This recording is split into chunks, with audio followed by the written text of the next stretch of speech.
the waitress and the stranger. The diner clock ticked its usual rhythm, a slow, tired heartbeat that matched the rhythm of Clara Jenkins' life. For years, she had lived between the hiss of the coffee machine and the clatter of cheap porcelain. Every day was the same: a dull sunrise, a lukewarm shower, a uniform that never quite fit, and a smile she wore like a mask, one she couldn't take off even when her heart felt heavy. Clara wasn't bitter. Not exactly. Life had simply taught her that expectations were dangerous things. Her mother had always said, "Keep your head down, baby. The world doesn't notice quiet people, and that's safer." So Clara stayed quiet. She worked her double shifts, took night classes when she could afford them, and sent money home to help with her mother's medical bills. But that Thursday morning was different. The diner bell chimed, sharp and metallic, and the air seemed to shift. Clara looked up from behind the counter and froze. He was tall, gray at the temples, every movement calm, precise, deliberate, like a man who had never needed a hurry for anyone. His suit was tailored, the kind that looked expensive even without logos. When he removed his gloves, a heavy gold ring caught the dull light. It wasn't just jewelry. It was a signature. Everyone in the diner seemed to notice him, but no one dared stare for long. He took the corner booth, the one where Clara usually sat during her 5-minute breaks. Clara wiped her hands on her apron, took a deep breath, and walked over. "Good morning, sir. What can I get you today?" Her tone was polite, practiced, but something in her chest, a small, unexplainable flutter, betrayed her calm. The man looked up, his gray eyes colder than winter rain. "A coffee," he said simply. "Black. No sugar." He didn't smile, didn't even glance at the menu. As Clara turned to leave, he added, "And perhaps a slice of that apple pie, if it's fresh." "Yes, sir. It is," she said softly, even though she wasn't sure. Back at the counter, her co-worker Marla whispered, "You know who that is, right?" Clara shook her head. "That's Sterling Blackwood," Marla hissed. "The Sterling Blackwood. Blackwood Holdings. The billionaire who owns half the buildings downtown." Clara's breath caught. She'd heard the name before, whispered in news reports and business circles, spoken with awe and sometimes fear. But seeing him here in this rundown diner was surreal. When she returned to his table with the coffee and pie, his phone buzzed. He ignored it. Instead, his gaze drifted, steady and unsettling, to her wrist. Clara froze. "Is something wrong, sir?" He didn't answer. His eyes narrowed slightly, as if he'd seen something impossible. There, just above her wrist, was a small, crescent-shaped birthmark, a mark she'd had since birth. Her mother once told her it was a kiss from fate. Clara had always laughed that off. But now, the man's expression changed, sharp, haunted, almost fragile. He whispered something under his breath, too quiet for her to catch. "Excuse me?" Clara asked, setting down the coffee. He looked up at her. For the first time, really looked. And in that instant, something shifted between them. Recognition, confusion, fear. "Nothing," he said quickly, straightening his cufflinks. "Forgive me. You just remind me of someone I once knew." Clara nodded, unsure how to respond. "Would you like anything else?" He shook his head. "No, thank you. That will be all." But as she walked away, his gaze followed her, not the way men sometimes looked at her, but differently, like a ghost staring at the living. When the lunch rush ended, Sterling was still there, untouched coffee, untouched pie. He sat in silence, staring at the window, lost in thoughts that clearly hurt. Finally, he stood and walked to the counter to pay. Clara reached for the bill, but he spoke first. "What's your name?" "Clara," she said softly. He repeated it under his breath, almost reverently. "Clara." He slid a card across the counter. "If you're ever looking for a better job," he said, "call this number." She blinked at the elegant black business card, Blackwood Holdings embossed in silver. I appreciate it, sir, but I'm fine here." He gave a small nod, though his eyes betrayed disappointment. Then he hesitated, as if there was more he wanted to say. But instead, he just murmured, "Take care, Clara," and walked out.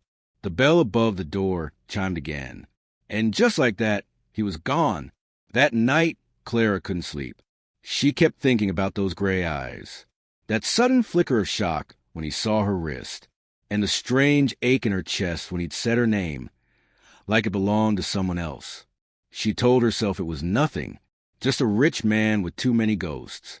But fate, she would soon learn, doesn't let go so easily, because the next morning, he came back, ghost of the past. The next morning, Clara told herself she wouldn't think about him. Men like Sterling Blackwood didn't wander into diners twice. Not in her world. They existed in newspapers, on skyscraper billboards, in places where people like her were invisible. But at 9:06 a.m., the bell above the diner door chimed again. And there he was. Same suit, same gloves, same distant, unreadable expression. Only this time his eyes seemed softer, uncertain even. Clara swallowed hard and forced a smile. "Good morning, Mr. Blackwood. Coffee? Black, no sugar?" A faint smile flickered at the corner of his mouth. "You remember—" "It's my job to remember," she said lightly. But something about the way his gaze lingered made her chest tighten again. As she poured his coffee, he asked quietly, "Do you live around here?" Clara hesitated. "Yes, sir. A few blocks down. With my mother." He nodded slowly, his jaw tightening at the mention of her mother. "Do you see your father often?" The question caught her off guard. "I know," she said after a pause. "He passed away before I was born." Silence. Heavy, thick silence. Sterling's hand trembled slightly as he reached the cup. "I'm sorry," he said softly. Clara smiled, though her eyes dimmed. "It's okay. You can't miss what you never had, right?" He didn't answer. His throat worked as though swallowing something painful. That evening, after his second visit, Sterling sat alone in his penthouse. The city glowed beneath him. A river of lights, each window a fragment of someone else's story. But all he could see was her wrist, that crescent-shaped birthmark. The same one his daughter had been born with 24 years ago. The daughter he'd lost. He poured himself a glass of whiskey, though he knew it wouldn't help. Some ghosts weren't meant to fade. They lived in every reflection, every regret, every sleepless night. He closed his eyes, and the past rushed back like a storm. 24 years ago, the hospital room had smelled of rain and antiseptic. His wife, Marianne, lay pale and exhausted, cradling a baby girl in trembling arms. She had his eyes, gray as winter, and Marianne's smile. "She's perfect," Marianne whispered. "Look, Sterling, she even has your little birthmark." He laughed then, dizzy with pride and love. "It's not mine, darling. It's fate's signature." They named her Lila. For 3 months, their world was small and beautiful. But then the accident, a storm, a car that shouldn't have been on that road. Marianne had insisted on visiting her mother with the baby. Sterling was away on business, a deal he couldn't postpone. When the call came, he didn't believe it. How could he? The car had gone off a bridge. The police said the current was too strong. Marianne's body was found. The baby's wasn't. For weeks, Sterling refused to accept it. He hired divers, private investigators, even psychics, anyone who promised a thread of hope. But eventually, even hope has limits. He built an empire instead, stone by stone, deal by deal. Money became armor. Success became silence. And every year on Lila's birthday, he'd pour a glass of whiskey and whisper, "I'm sorry." Until yesterday. Until the waitress with the birthmark. The next few days, Sterling returned to the diner again and again. He'd sit in the same booth, order the same coffee, and study Clara, quietly, cautiously. She laughed easily with customers. She worked hard, moved fast, and never complained, even when her feet ached. The more he watched, the more impossible it seemed. But his heart, that old, numb heart, had begun to whisper a dangerous thought. What if she's mine? He needed to know. He couldn't rest without knowing. One afternoon, as Clara was refilling a coffee cup at another table, he slipped a small envelope beneath her tip. Inside, he wrote a single note. "Miss Jenkins, I would appreciate a private conversation. There's something important I must tell you. S. Blackwood, and a business card with a handwritten address. When Clara found it later, she frowned. She wasn't naive. Rich men inviting waitresses to private meetings never ended well. But there was something about his eyes that day, not predatory, not cold, just desperate. Against her better judgment, curiosity won. And so, 2 evenings later, she found herself standing outside a gleaming glass tower, clutching her worn jacket around her. What am I even doing here? She thought. He's a billionaire. I'm a waitress. This is insane. But she couldn't turn away. Something inside her, that same strange ache, pulled her forward. The receptionist led her to the top floor. When the elevator doors opened, Sterling was waiting, not in his usual tailored armor, but in a simple gray sweater. "Clara," he said softly, "thank you for coming." His voice was different, unsteady, almost fragile. She nodded. "You said you needed to talk." He gestured to a chair across from him. "Please, sit." Clara hesitated, then sat. He studied her for a moment, as if memorizing every line of her face. "Clara," he began, his tone trembling, "I know this may sound strange, but I believe I knew your mother." Clara blinked. "My mother? Are you sure?" "I think so," he said. "Her name, is it Sarah Jenkins?" "Yes," Clara said slowly. "Do you know her?" For a moment, Sterling couldn't speak. He pressed a hand to his chest, fighting the weight of 24 years. "She used to work for me," he whispered. "A long time ago." Clara frowned. "Work for you? My mom's never mentioned that." He smiled faintly. "She wouldn't have. Not after what I did." Clara's pulse quickened. What did you do?" But Sterling only looked away, eyes glassy. "Something I've regretted every day since," he murmured. "And now, fate has brought me here to you." Outside, thunder rolled over the city, as if the past itself had come knocking. Clara sat frozen, unsure if she should stay or run. The way he looked at her made her uneasy, not in fear, but in a way that felt personal. "Mr. Blackwood," she said softly, "I don't understand." "Why me?" He took a long, shuddering breath. "Because Clara," he said, his voice cracking, "you might be the one thing I lost long ago and never stopped searching for." The silence between truths. For a long moment, Clara could only stare at him. The city lights behind Sterling painted him in gold and shadow, like a man caught between two worlds. "What are you saying?" she whispered, her voice trembling. "That I'm who? Your daughter?" Sterling didn't answer right away. His hands trembled on the desk. "I don't know yet," he said carefully. "But when I saw you, Clara, it was like seeing a ghost. You have her eyes, her mannerisms, even the same little crease when you frown." Clara forced a shaky laugh. "That doesn't mean anything. People can look alike." He nodded. "You're right, which is why I don't want to assume. But there's something I need to tell you about your mother." Clara's stomach tightened. "What about her?" He looked down, unable to meet her gaze. "She worked for me 25 years ago. A secretary at Blackwood Holdings. Smart, kind, and honest. The kind of person who made people better just by being near them." He hesitated. "I ruined her life." Clara's breath hitched. "What?" Sterling exhaled, the weight of years pressing against every word. "I was married then. My wife, Marianne, was ill, and I wasn't strong. I found comfort where I shouldn't have. Sarah never intended for it to happen. Neither did I. But when Marianne found out, he stopped, his throat tight. She left, took our baby to her mother's house. There was an accident on the way." He swallowed hard. "My wife died that night, and my baby, my daughter, was declared missing. Everyone said she drowned. But Sarah, she disappeared too just days later." He looked up, his eyes wet and haunted. "And then, years later, you appear with the same birthmark my daughter had, the same mark that ran in my family for generations." Clara's hands were shaking now. She wanted to speak, but her voice had vanished. "That can't be true," she said finally, barely a whisper. "My mother would have told me." Maybe she wanted to protect you, Sterling said gently. From me, from my mistakes. Clara stood abruptly. I need to go. Clara, please. But she was already at the door.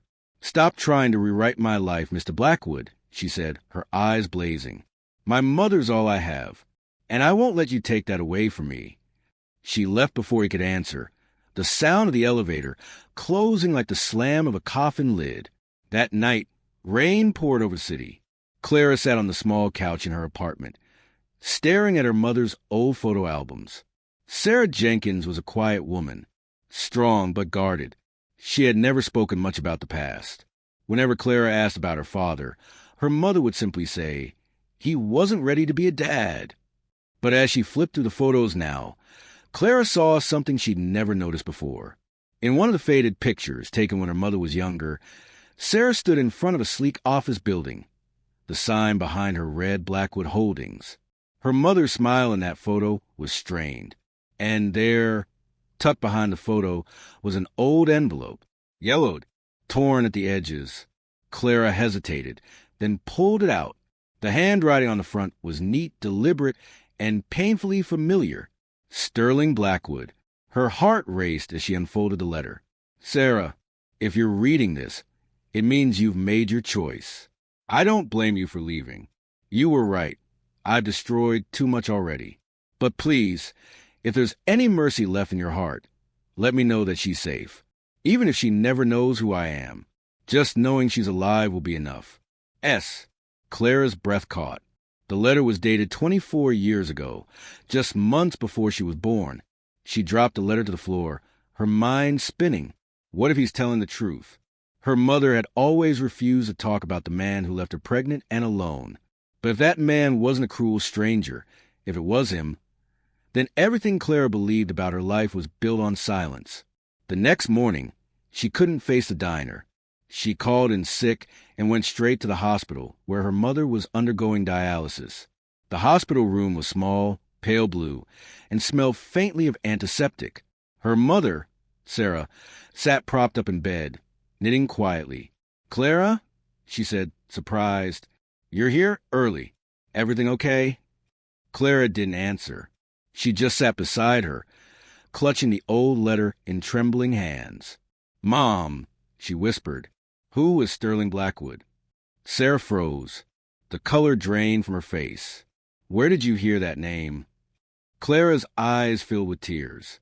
He came to the diner. He said he knew you, that you worked for him, that you disappeared after his wife died. Her mother's hands trembled, the knitting needles clattering onto the blanket.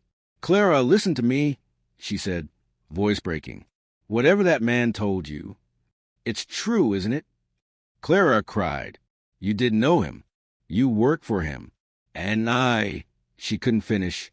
Am I his daughter? Sarah looked away, her jaw trembling. Clara, please. Just tell me. The room was filled with the sound of the heart monitor, beeping faster and faster. Finally, Sarah whispered, Yes. Clara went still. The world seemed to tilt beneath her. I didn't want you to ever find out, Sarah said through tears. I wanted you to have a life without a shadow over you. I wanted you to be free. Clara's lips parted. Free? You think living a lie is freedom?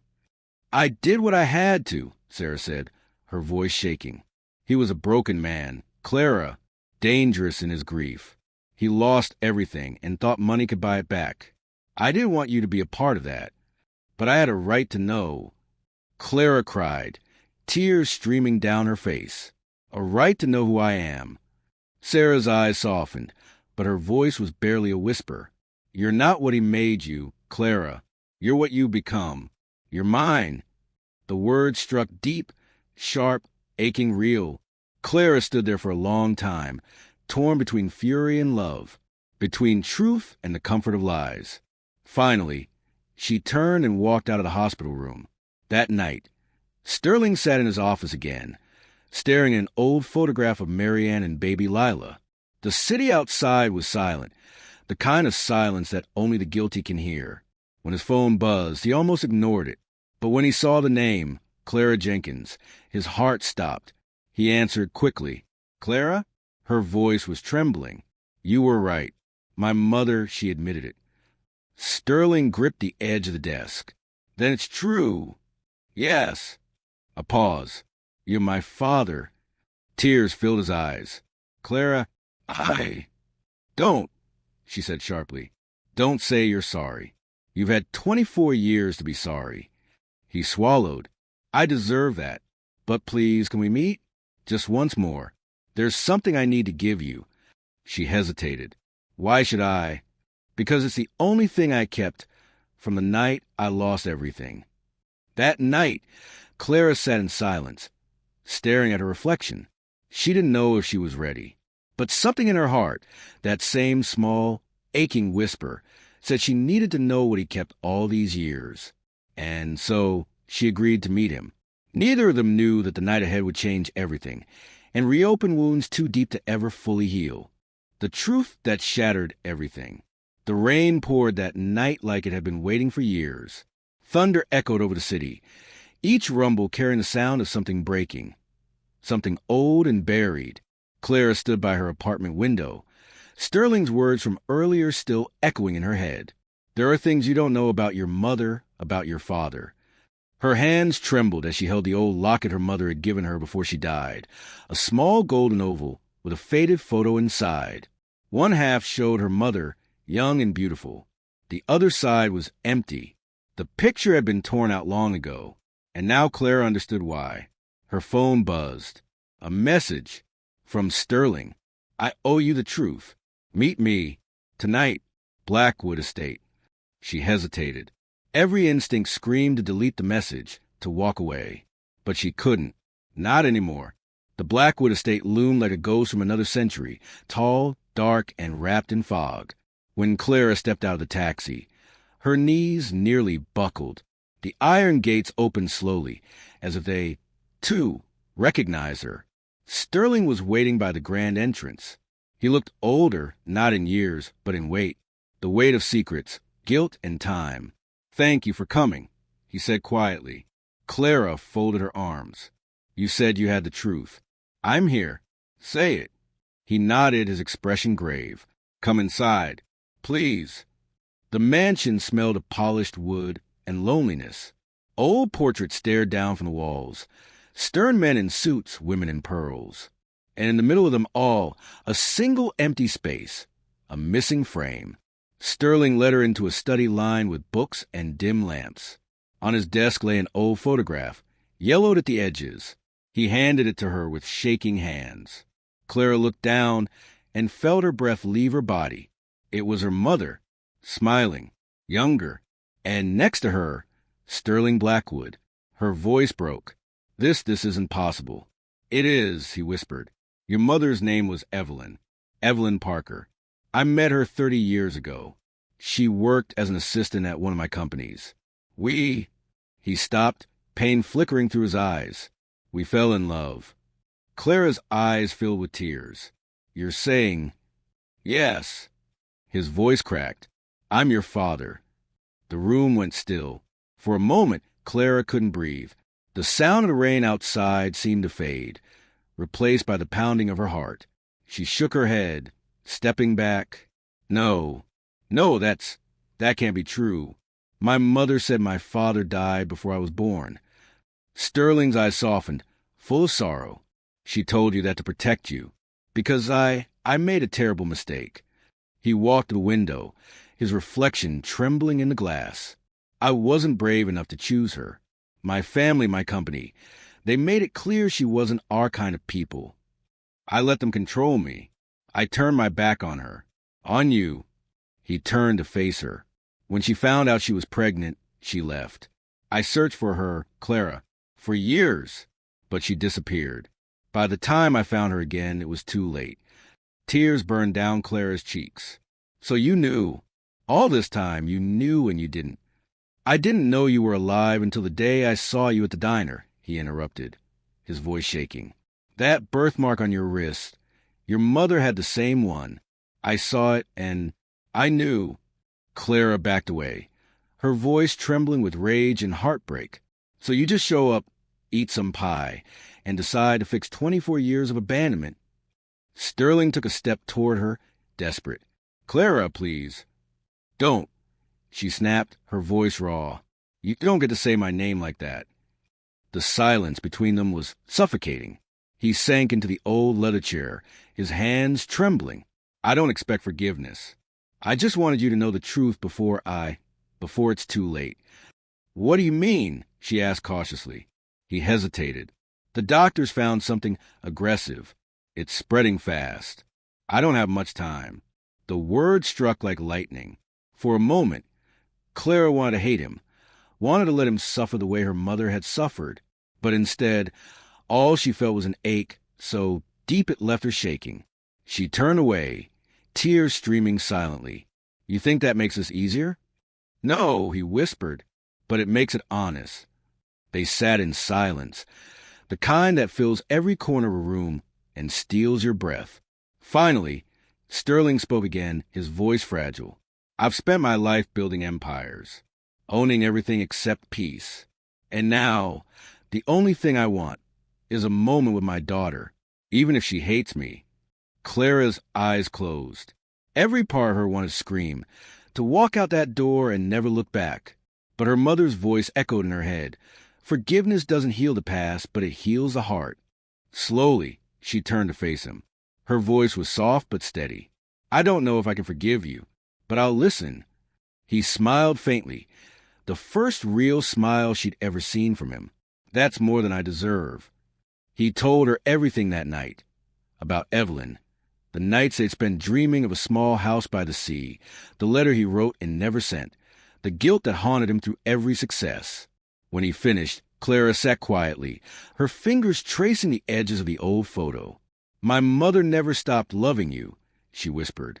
"Even when she was dying, she used to stare at that locket. I thought it was sadness. Maybe it was you." Sterling's eyes glistened. "She was the bravest person I ever knew." Clara met his gaze. "And I'm her daughter." He nodded, pride and pain blending in his expression. "Yes, you are." When she finally left the mansion that night, the storm had quieted. The air smelled like rain and new beginnings. But as she walked down the driveway, she turned back one last time. Through the window, she saw him standing there, a lonely figure framed in golden light, watching her go. For the first time, she didn't see a billionaire. She saw a man, broken, flawed, human, and somehow that made the pain a little easier to bear. The last sunrise, the winter morning arrived wrapped in silence. No wind, no birds, just the faint hum of the world waking up. Clara Jenkins sat at her tiny kitchen table, a cup of coffee growing cold in her hands. It had been 3 weeks since the night Sterling Blackwood told her the truth. 3 weeks since her world had split open and rearranged itself around a man she'd once thought a stranger. And in those 3 weeks, she had avoided him completely. Not because she wanted to, but because she didn't know how to face him again. Every time she closed her eyes, she saw his trembling hands, his tired smile, his confession that still burned in her heart like an unanswered prayer. She thought she'd feel peace after knowing the truth. Instead, she felt something heavier, unfinished forgiveness. That morning, a letter arrived. The envelope was thick, embossed with the Blackwood seal. Her name was written in neat, careful strokes. Clara Evelyn Jenkins. Her hand shook as she opened it. "My dearest Clara, if you're reading this, it means I'm gone. I don't want you to cry for me. I don't deserve that grace. I only ask one thing. Live fully, fiercely, without the fear that ruled my life. You have your mother's heart. Don't let mine poison it. In the second drawer of my desk, you'll find something that belongs to you. My lawyer will guide you. But know this, it's not money I want to leave you. It's a chance at the life I stole from you. I love you, my daughter. Always have. Always will. Sterling." Clara's tears fell before she even finished reading. For a long time, she just sat there, staring at the words, the edges of the letter trembling in her shaking hands. He was gone, and with him, the last unanswered question of her life. 2 days later, she went to the Blackwood estate for the last time. The mansion was quiet, draped in black ribbons. The staff moved like shadows, their eyes heavy with grief. The lawyer, a gentle man with kind eyes, guided her to the study, the same room where she'd learned the truth. On the desk sat a small wooden box, old, polished, locked with a brass clasp. This was found in his personal drawer, the lawyer said softly. He left specific instructions that had been given to you personally. When he left, Clara sat alone and opened it. Inside lay 3 things. A photograph, her mother and Sterling, smiling under a cherry blossom tree. A deed to a small seaside cottage in Maine. And the missing half of the locket she'd worn all her life. Her breath caught. The piece fit perfectly. 2 halves of heart, broken long ago, now made whole again. A note rested beneath it. Your mother once said she dreamed of waking up by the ocean, where no one knew our names. I bought this cottage for her. For you? I never got to give it to her. Maybe it's not too late for you to have that sunrise. Dad. Clara pressed the locket to her chest, her tears silent but endless. For the first time, she whispered the word she had never dared to say aloud. Dad. A year later, the sun rose over the Atlantic like a slow promise, gold spilling across the horizon. The cottage stood small and weathered, its white paint fading but proud. Waves rolled against the rocks, and the salty air smelled like new beginnings. Clara stepped outside with a cup of coffee, her hair blowing softly in the breeze. A new life, a quieter one. She'd left the city, left the diner, left the noise of everything she used to be. Now, she worked at a small local bookstore, rode in the evenings, and painted when the storms rolled in. Sometimes the neighbors visited, old fishermen, curious tourists, children who loved her stories. They called her Miss Jenkins, but to some, she was Clara by the sea. She smiled more now, not because life was perfect, but because she had learned to forgive what it wasn't. Every morning, she wore the locket around her neck, both halves together, her mother's memory on one side, her father's photo on the other. 2 lives, 1 truth, and somehow that truth didn't hurt anymore. It simply was. One evening, as she sat watching the tide roll in, a familiar car pulled up the dirt road. Marla, her old co-worker from the diner, stepped out, waving wildly. Clara Jenkins, you disappeared on me, girl. Clara laughed and ran to hug her. I needed to breathe, Marla. Really breathe. Marla looked around, eyes wide. You live here? Oh my God, this is like a postcard. Clara smiled, handing her a cup of tea. It's peace. That's all I ever wanted. Marla's expression softened. And him? Mr. Blackwood? Clara looked out at the ocean. The waves shimmered in the dying light, endless and forgiving. He's here, she whispered, touching her locket, in every sunrise. Later that night, as the stars appeared one by one, Clara sat by the window with her journal. She began to write, not a story for others, but a letter for herself. I used to think love was about staying together, but sometimes it's about finding the courage to say goodbye. I used to think forgiveness was weakness, but it's strength, quiet, patient, and healing. He wasn't the father I dreamed of, but he gave me the truth I needed, and that truth set me free. She closed the journal, a single tear falling onto the page. Outside, the ocean roared softly, and the stars shimmered above, as if her parents were both watching from beyond, proud of the woman their love had created. Epilogue, the letter she never sent. Months later, a young boy delivering the mail brought her a surprise, a letter addressed to Miss Clara Jenkins, Seaside Cottage. Inside was a photo, Sterling Blackwood at a charity hospital opening, smiling, holding a plaque. The caption read, in loving memory of Evelyn Parker, whose kindness inspired it all. Beneath, it was a handwritten note from the foundation's director. He made this donation in your mother's name, said it was the one promise he finally kept. Clara smiled through tears. You kept it, old man, she whispered. She walked to the shoreline, where the waves kissed her feet, and threw a handful of wildflowers into the sea. The wind carried them out, petal by petal, across the glittering water. Goodbye, Dad, she murmured. And thank you. The sun dipped below the horizon, setting the sky ablaze in gold and crimson. Clara closed her eyes and breathed deeply. The salt, the wind, the peace. It wasn't a fairy tale ending. It was real, messy, human, beautiful. Because sometimes the truest happy ending isn't about what you gain. It's about what you finally let go.